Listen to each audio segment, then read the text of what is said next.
ہیں کہ اس کے لیے اللہ تعالیٰ نے 2 جنتیں رکھ دی ہیں.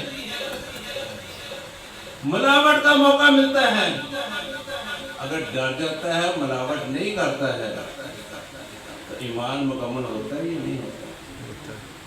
رشوت لینے کا موقع ملتا ہے، رشوت میں بھی اللہ سے ڈر جاتا ہے اور رشوت نہیں لیتا،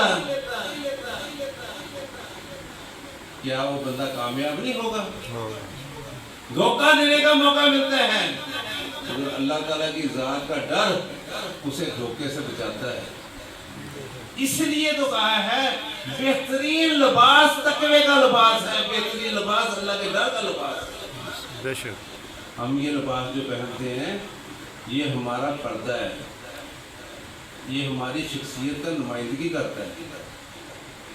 اور جو وہ لباس ہے درویش جو ہوتا ہے وہ لباس کا محتاج نہیں ہوتا، اس کے پاس ایک ہی لباس ہوتا ہے، وہ اللہ کا ڈر. وہ جہاں اللہ کا ڈر لے کے چلتا ہے دنیا اس کے پیچھے لگنے شروع ہو جاتی ہے، زمانہ اس کا ہوتا ہے.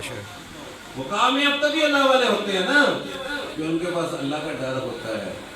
اور حضور نبی کریم صلی اللہ علیہ وسلم نے فرمایا راس الحکمت الخافت، جو دانائی ہے، جو انسان کے اندر حکمت ہے، جو انسان کے اندر علم ہے، اس کی جو بنیاد ہے وہ صرف اور صرف اللہ کا خوف ہے.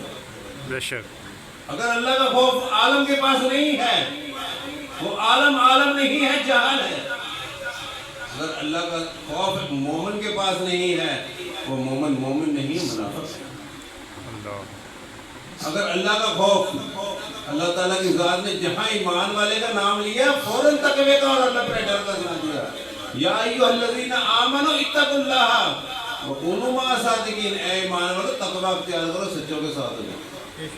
یا ایھا الذین آمنوا اتقوا اللہ، اے ایمان والو تقوی اختیار کرو، وقتی کو رہے وسیلہ تھا میرے رستے میں وسیلہ تھا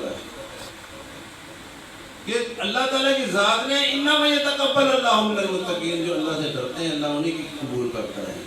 قربانیاں بھی انہی کی قبول ہے، روزے بھی انہی کی قبول ہے، نمازیں بھی انہی کی قبول ہیں جو اپنے رب سے ڈر کے چلتے ہیں. کیونکہ نماز بھی تو افلح المؤمنون الذین هم فی صلاتہم خاشعون، ان نمازیوں نے فلاح پائی جو اپنی نماز خشوع و خضوع کے ساتھ ہوتا ہے، جو خشیت الہی نماز کے اندر، خشیت الہی اللہ کا خوف اگر نماز میں آتا ہے تو ہی نماز میں کامیابی نصیب ہوتی ہے. اور ان کی نشانی کیا ہے؟ نماز جب اس حالت میں جائے گی تو اس کا سب سے پہلا فنکشن کیا ہوگا؟ الذین عن اللغو معرضون، وہ ہر بے مقصد چیز سے اجتناب کرنے لگے.